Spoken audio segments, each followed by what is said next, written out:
जिले में गोपाष्टमी पर्व बड़े ही धूमधाम से और हर्षोल्लास के साथ मनाया गया। इस अवसर पर श्री कृष्णा गौशाला सभा ट्रस्ट पचेड़ा रोड पर एक भव्य कार्यक्रम का आयोजन हुआ, जिसमें शहर के सैकड़ों गौ सेवकों और गणमान्य नागरिकों ने भाग लिया। सभी ने मिलकर गौ माता की पूजा अर्चना की और गौ संरक्षण का संकल्प लिया। कार्यक्रम में मीडिया सेंटर के अध्यक्ष और रॉयल बुलेटिन के संपादक अनिल रॉयल और मुजफ्फरनगर बुलेटिन के संपादक अंकुर दुआ मुख्य अतिथि के रूप में मौजूद रहे। अनिल रॉयल ने बताया कि श्री कृष्णा गौशाला की शुरुआत 12 वृद्ध गौवंशों से हुई थी, जो आज 300 से अधिक गौवंशों के संरक्षण केंद्र के रूप में विकसित हो चुकी है। यहाँ घायल और दुग्धहीन गायों की भी पूरी सेवा की जाती है और निधन पर विधिवत अंतिम संस्कार किया जाता है। उन्होंने सभी गौ प्रेमियों से अपील की है कि वे गौशाला का भ्रमण कर पारदर्शी प्रबंधन को देखें और सहयोग बढ़ाएं। अंकुर दुआ ने कहा कि गोपाष्टमी केवल पर्व नहीं बल्कि गौ सेवा का संकल्प है। अगर हम सच में सनातनी हैं तो किसी भी गौवंश को सड़कों पर भटकने ना दें। घर घर से रोटी घास एकत्र कर सड़कों पर घूम रही गायों के लिए व्यवस्था करें। उन्हें खिलाने की परंपरा शुरू करनी चाहिए। उन्होंने ये भी कहा कि मुख्यमंत्री योगी आदित्यनाथ जी के द्वारा प्रत्येक गाय पर 30 रुपए मासिक अनुदान मिल रहा है, लेकिन अभी तक गौ माताओं के लिए अस्पताल और शमशान भूमि नहीं मिली है। इसके लिए शासन प्रशासन से सहयोग की अपील की जाती है। कार्यक्रम के अंत में गौ पूजन आरती और प्रसाद वितरण किया गया। उपस्थित लोगों ने ये संकल्प लिया कि वे गौ सेवा और संरक्षण के कार्यों में निरंतर योगदान देंगे। अनिल रॉयल और अंकुर दुआ सहित सभी गणमान्य लोगों ने गौ माता की पूजा कर गौ संरक्षण का संदेश दिया। कार्यक्रम में संस्थापक कस्तूरी लाल मलिक, GS राणा, राकेश डींगरा, अजय चौहान, मित्र सेन कथरिया, प्रेम प्रकाश अरोड़ा, संजय मलिक, अंकुर रॉयल, मुकुल दुआ, डॉक्टर राधाकृष्ण, शिशुकांत गर्ग, नीरज अग्रवाल, सतीश कुमार आदि गणमान्य लोग मौजूद रहे। उपस्थित श्रद्धालुओं ने गौ माता का पूजन कर गौ सेवा का संकल्प लिया। कार्यक्रम के दौरान गौशाला परिसर में भक्ति, श्रद्धा और सौहार्द का अद्भुत वातावरण रहा। वे लोग आए, वे विदेश से भैंस को लेकर के आए, नहीं तो हमारे यहाँ तो गौमें होती थी और ऐसा कोई परिवार नहीं होता था जिसने 10-10, 15-15, 20-20 गौमें न। भगवान कृष्ण जी की चर्चा चल रही थी। भगवान कृष्ण जी जिस राजा नंद के यहाँ पर रहते थे, राजा नंद के यहाँ 9 लाख गौमें थी। तो यहाँ तो घी दूध की नदियां बहती थी। तो इसलिए आप लोग अपने इस पर कब्जा करने के लिए राष्ट्रीय और अंतरराष्ट्रीय षड्यंत्र चल रहे हैं। इन सब से आप लोगों को सावधान रहना है और जहां भी ऐसा कुठाराघात हो तो आप चाहे अकेले हो, खड़े हो जाए देश और धर्म की रक्षा के लिए। और जब आप लोग ऐसे खड़े होंगे फिर तुम्हारे देश का कुछ नहीं बिगड़ेगा और न हमारे भारतीय संस्कृति का कुछ बिगड़ेगा। तो हमें अपने महापुरुषों के पद चिन्हों पर चलते हुए गौ माता की रक्षा के लिए, राष्ट्र की रक्षा के लिए, सनातन धर्म की रक्षा के लिए जीवन लगाना होगा। और यदि आप लोगों ने अपने जीवन को लगाया तो मैंने जो विचार रखे मैं अपने विचारों को भी सफल समझूंगा और आप यहाँ आए हैं विचार सुने, आपका भी जीवन सफल होगा। इन शब्दों के साथ मैं अपनी वाणी को विश्राम देता हूँ। सर्वे भवन्तु सुखिनः, सर्वे सन्तु निरामया, सर्वे भद्राणि पश्यन्तु मा कश्चित् दुर्भाग् भवेत्। इस कमेटी ने ये पिछले कुछ दिनों में मेहनत करके इसका विस्तार किया है, उससे अनुरोध है, उसे बधाई है। साथ साथ अनुरोध है बहुत ईमानदारी, निष्पक्षता, पारदर्शिता के साथ संस्था चलाए। इसी के साथ बहुत बहुत धन्यवाद। आप सभी को गोपाष्टमी की हार्दिक शुभकामनाएं। कस्तूरी लाल मलिक जी, मेरे भाई अंकुर दुआ जी, यहाँ उपस्थित इस गौशाला से जुड़े सभी परिवारजन, मंच पर मौजूद सभी सम्मानित जन, मंच संचालक जी, सबसे पहले तो मैं आपको गोपाष्टमी की शुभकामनाएं देता हूं। अभी स्वामी जी ने गोपाष्टमी के विषय में, गौ माता के महत्व के विषय में इतने विस्तार से बताया, उसको रिपीट करने की आवश्यकता नहीं है। आज गौशाला में बहुत दिन बाद आने का अवसर मिला, देखकर आनंद लगा कि काफी कुछ अच्छा पिछली जो लोग आज संभाल रहे हैं उन्होंने बहुत तेजी से विकास किया है। इसके लिए पूरी टीम बधाई के पात्र है। मुझे याद है जब 25-26 साल पहले इस गौशाला से हम जुड़े थे तो मंडी के कोतवाल में 12 गायें पकड़ी थी। विजय कुमार कोतवाल थे, तो वो 12 गाय लेके शहर की गौशालाओं के पास गए तो सबने लेने से मना कर दिया। जो संपन्न गौशाला थी उन्होंने भी कर दिया, क्योंकि ये इस शहर में गौशाला में जो दूध देने वाली गाय उसे लेने वाले तो होते हैं, जो दूध नहीं देती उसे कोई नहीं देता। और वृद्ध गायों को दुर्भाग्य की स्थिति है कि कसाईयों को भी दे दिया जाता है गौशालाओं से। ऐसे प्रकरण भी शहर में हमारे सामने, उनके सामने बहुत बार है। जब वो मेरे पास आए तो पूछा, तो हमने बात की, तो मलिक साहब एकमात्र जीवित व्यक्ति हैं, संभवतः एक दो कोई और होंगे। ये आए, इन्होंने कहा कि हमारे पास मात्र 12 गाय हैं, 12,000 रुपया उसका खर्च है उस दौर में, और 12,000 रुपए की हमारे पास कोई व्यवस्था नहीं है। हमने कहा तो बड़ी संकट की चीज है।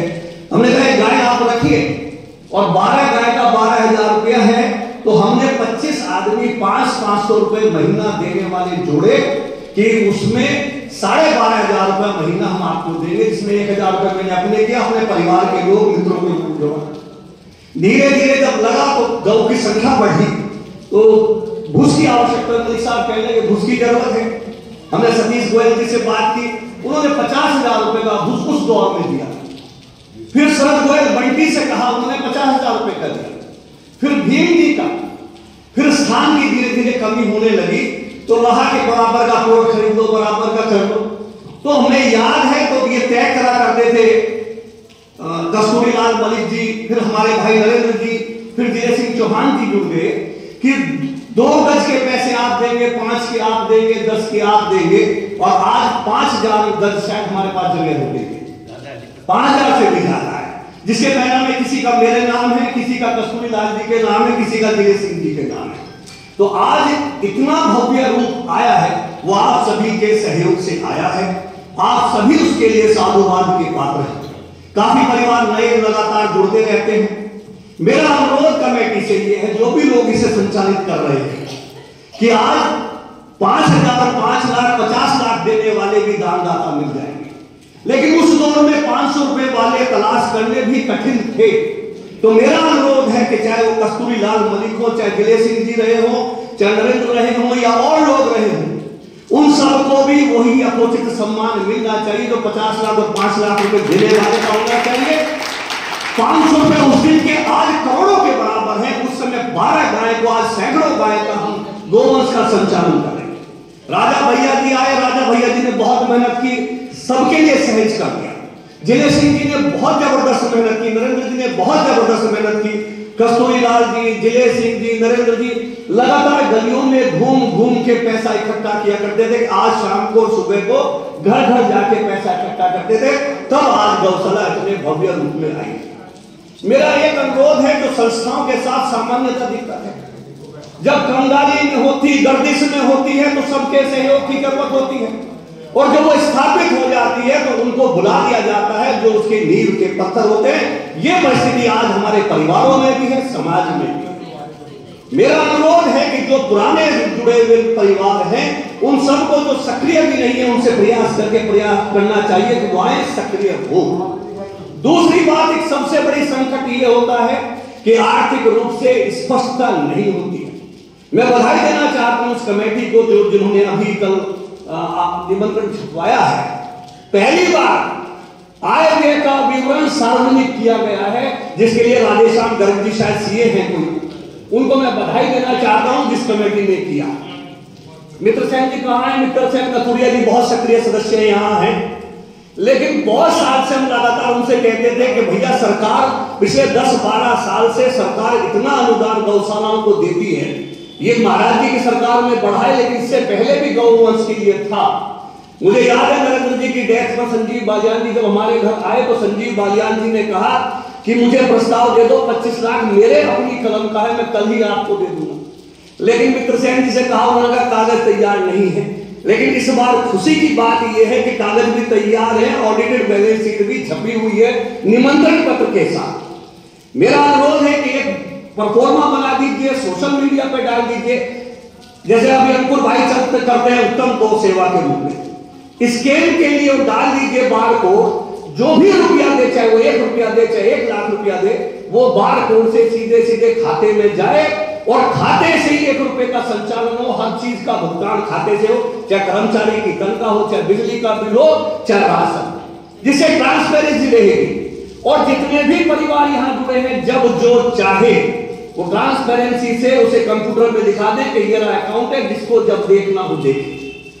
ये स्पष्टता, पारदर्शिता होनी किसी भी संस्था के लिए लंबे समय लेके बहुत जरूरी है। बहुत अच्छे लोग आज यहाँ संस्था के साथ जुड़े हुए दिखाई दे रहे हैं। मुझे उम्मीद है कि इस बात पर ध्यान देंगे। यदि संस्था ईमानदारी के साथ, निष्पक्षता के साथ, पारदर्शिता के साथ चलेगी तो बहुत आगे बढ़ेगी। हमें गर्व है, हमारे शहर की अकेली गौशाला है, बिना दूध देने वाले गौवंश को हमने कभी लेने से इनकार नहीं किया। चाहे घायल गौवंश हो, चाहे बिना दूध वाला हो। शुरू में संकट आते थे, राजा भैया जी शिकायत करते थे कि जी फला आगे, गुंडे आगे रोक रहे हैं। तो रात को कभी हम आते थे, कभी नरेंद्र जी बंदूक लेकर रात में आते थे, राजा भैया जी फोन करते थे। ये लगातार बहुत समय तक चला है। अब ईश्वर की कृपा है, उस तरह की संकट नहीं है। और राजा भैया जी से फायदा ये हुआ कि जिन्हें पैसे हमें मांगने जाते थे, और राजा भैया जी जाकर उनसे पैसे खुद ही ले आते हैं। बहुत लोग जुड़े हैं, बहुत मेहनत करके जुड़े हैं। इसलिए इस गौशाला को बढ़िया ढंग से करें और जो भी गौवंश अंतिम गति को प्राप्त होता है, हमारा प्रयास रहा है कि गौशाला में उसका विधिवत अंतिम संस्कार किया जाए। जब नरेंद्र जी थे तो वो खुद जाके कराया करते थे, अभी भी कुछ ना कुछ है, पर ऐसा कभी कोई शिकायत ना आए कि किसी को ये कहने का अवसर मिले कि गौ माता या गौवंश की देख रेख सही नहीं हुई है या उसका समुचित अंतिम संस्कार नहीं हुआ है।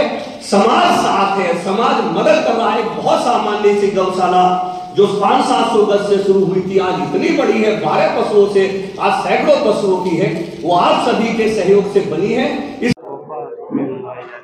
आज श्री कृष्ण गौशाला पचैड़ा रोड पर गोपाष्टमी का आयोजन किया जा रहा है। ये शहर की ऐसी गौशाला है जो जन सहयोग से निरंतर प्रगति के पथ पर अग्रसर है। 12 गायें से थी, आज यहाँ 300 से ज्यादा गोवंश है। इस शहर में अकेली गौशाला है जिसमें उस गोवंश को भी सहसम्मान स्वीकार किया जाता है जो दुग्ध नहीं देती है। अकेली गौशाला है। यहाँ घायल गौशाला भी, इस गौशाला में घायल गोवंश को भी समुचित रूप से स्वीकार किया जाता है और अंतिम संस्कार भी विधि विधान से किया जाता है। इस गौशाला में इस शहर के सभी जिम्मेदार लोग जुड़े हुए हैं, सभी सहयोग कर रहे हैं और सभी के सहयोग से गौशाला संचालित है। आपके माध्यम से अनुरोध है शहर में सभी गौ प्रेमियों से कि वो जब भी अपने यथोचित दान कोई करें तो इस गौशाला का एक बार आके भ्रमण अवश्य करें।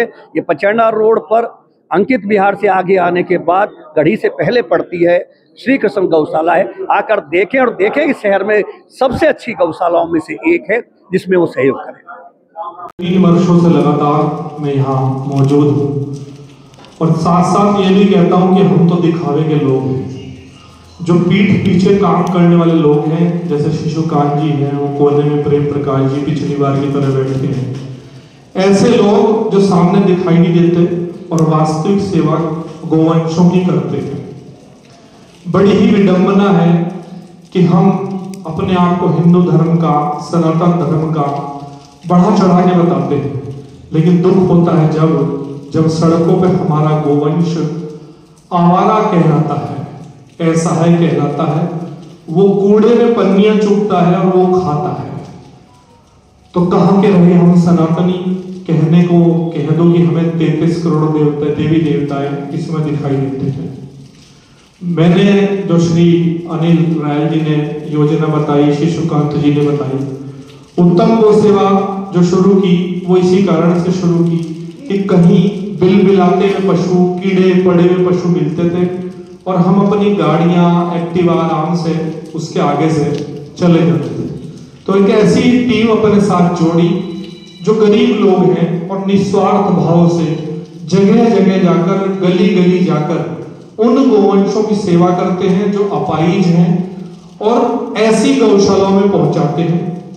जो भी पैसा आपके जन्मदिन के नाम का, आपकी एनिवर्सरी के नाम का, आपकी पुण्यतिथि के नाम का, आपके पूर्वजों की पुण्यतिथि के नाम का इकट्ठा होता है, वो सब उसी कार्य में लगता है। 1-2 गौशालाएं ऐसी हैं जैसे रामपुरी की गौशाला है, वहाँ 8 गायें हैं और 8 की ना दूध देने वाली हैं। तो 3500 रुपये महीना मैंने वहाँ का तय किया है कि 3500 रुपये महीना मेरा वहाँ जाएगा ही जाएगा। इसी तरह मैं आज 501 रुपये प्रति माह इस गौशाला के लिए भी तय करता हूँ। जो भी उत्तम गौ सेवा से आएगा वो निस्वार्थ भाव से यहाँ पहुँच जाएगा। हम सबका एक ही उद्देश्य होना चाहिए। यदि वास्तव में हम हिंदू धर्म के लोग हैं, सनातन धर्म के लोग हैं और हम मानते हैं कि 33 करोड़ देवी देवता इसमें हैं, चलो ये भी मानो या ना मानो, एक बेजुबान तो मान सकते हो। मैं लगातार बंदरों की, कुत्तों की, चींटियों की, मछलियों की, जिनके पास संग्रह करने के लिए कुछ है ही नहीं, कोई आमदनी का जरिया नहीं है, गायों की, इन सब के कारणों में लगातार लगा रहूंगा जब तक जीवन मौजूद है। आप सबसे भी बस इतना ही आग्रह करूंगा, किसी भी गली में गोवंश तड़पता हुआ दिखाई दिए, तुरंत रात को 12 बजे 1 बजे अगर जमीन कहीं और मिल जाए तो मैं बता दूं आपको, मेरी जिला अधिकारी महोदय से 2 टॉपिक पे बात चल रही है। गौशालाएं बहुत खुल चुकी हैं, लेकिन हमारे धर्म के लोगों को ये तक नहीं पता कि इनके शमशान भी होने चाहिए, आखिर इनकी अंतिम क्रिया की व्यवस्था भी होनी चाहिए। तो मेरी 2, एक अस्पताल और एक शमशान, इसकी भूमि के लिए बात चल रही है। जब भी वो प्रयास सफल होगा तो आपको घोषणा कर दी जाएगी। बहुत बहुत धन्यवाद। बातें हम बहुत बड़ी बड़ी कर लेते हैं, यदि जब हमारे धर्म पर आंच आती है तो हम सब अपने व्यवसाय में लगे होते हैं, अपने घरों में लगे होते हैं। और मैं पैसे वैसे तो कोई बहुत ज्यादा महत्व नहीं देता, पैसा किसी के साथ नहीं जाना, ये सच है। और हमारी आयु भी धीरे धीरे कम हो रही है, इसलिए जितनी समाज सेवा और सबसे अच्छी सेवा, इंसानों से भी अच्छी सेवा, यकीन कीजिए बेजुबानों की है, बेजुबानों की है, बेजुबानों की है। आप इंसान के लिए 10 काम करिए और 11वां मना कर दीजिए, आपकी इतनी बुराई करेगा कि आप दुनिया में सुन नहीं पाएंगे, इतनी जगह आपकी बुराई करेगा। लेकिन ये बेजुबान हमेशा हमेशा आपको दुआएं ही देते हैं। आप रोटी दोगे तो भी दुआएं देंगे, आप इनके जख्म ठीक करोगे तो भी दुआएं देंगे। इन्हीं शब्दों के साथ मैं आप सबका आभार व्यक्त करता हूं कि आप लोग धन से, तन से, मन से गायों की सेवा में लगे हैं, बेजुबानों की सेवा में लगे हैं। आज गोपाष्टमी का पावन पर्व है। ऐसे में विभिन्न गौशालाओं में गौ सेवा के नाम पर लोग एकत्रित हो रहे हैं। जैसा कि हम मानते हैं कि हम सनातन धर्म के, हिंदू धर्म के लोग हैं, ऐसे में मैं सभी से एक आग्रह पहले भी कर चुका हूं और अब भी कर चुका हूं कि कोई भी गोवंश सड़कों पर भटके ना। ये हमारा उद्देश्य गोपाष्टमी के अवसर पर होना चाहिए। और जो भी गौ सेवा में लगा है, मेरा अपना मानना है कि भगवान कृष्ण का आशीर्वाद हर एक रूप से, आरोग्य के रूप से, धन संपदा के रूप से आप सब पर हर हाल में बरसेगा। हम हिंदू धर्म के लोग कहते तो हैं कि 33 करोड़ देवी देवताएं हमारे गौ माता में हैं, लेकिन बात मानने की है। अगर हम वास्तव में बात मानते होते तो हम गोवंशों के अंश को सड़कों पर न छोड़ते, बिना दूध देने वाली गायों को न छोड़ते सड़कों पर। यदि हम वास्तव में सनातनी हैं तो एक भी गोवंश सड़कों पे ना रहे, ये मेरा ध्येय है। ऐसी ही उत्तम गौ सेवा की सेवा आपके द्वारा जो की जा रही है, घर घर आज से वो वाहन शुरू हुआ है, घर घर जाएगा, रोटी बटोरेगा, गुड़ बटोरेगा, घास बटोरेगा, और जब सड़कों पर गाय माता घूम रही है उन्हें खिलाकर वापस लौटेगा। इन्हीं शब्दों के साथ मैं आपको दोबारा गोपाष्टमी की मेरी एक योजना है, अगर लागू हो गई तो बहुत अच्छा है। कृपा हो गई शासन की, प्रशासन की। वैसे तो मैं मुख्यमंत्री जी का आभार व्यक्त करता हूं कि प्रत्येक गाय पर उन्होंने 30 रुपये प्रति माह दिया हुआ है। उसके बावजूद भी अफसोस की बात यह है कि ना तो गौ माता को अंतिम संस्कार के लिए भूमि मिलती है और ना ही अस्पताल मिल पाते हैं।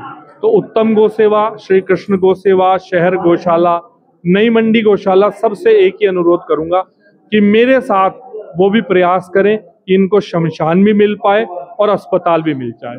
इन्हीं शब्दों के साथ मैं अपनी बात समाप्त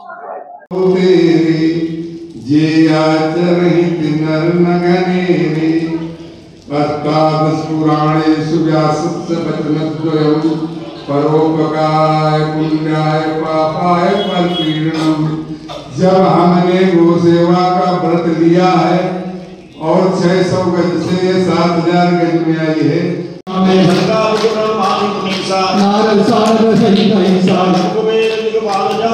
कभी तो अधिक कही सके कहाते राम मिलाए राजपद लीना लंकेश्वर भाई सब जग जाना मुझे उठाई मधुर पर जानो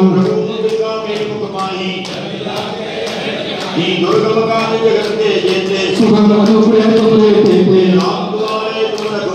इनके काल सकल तुम पा जाओ सोई अमित जीवन पद पावे है प्रसिद्ध जगत उजियारा सूर्य चंद्र राम दुलारे असवर दीन जानकी माता। धन्यवाद, आभार। निश्चित रूप से आपके द्वारा जो दिशा निर्देश या सुझाव उन्हें उनका पालन करने का हर संभव प्रयास किया जाएगा और मैं महाराज श्री को निश्चित कहीं अन्य कार्यक्रम में जाना है तो मेरा आग्रह रहेगा कि प्रसाद की व्यवस्था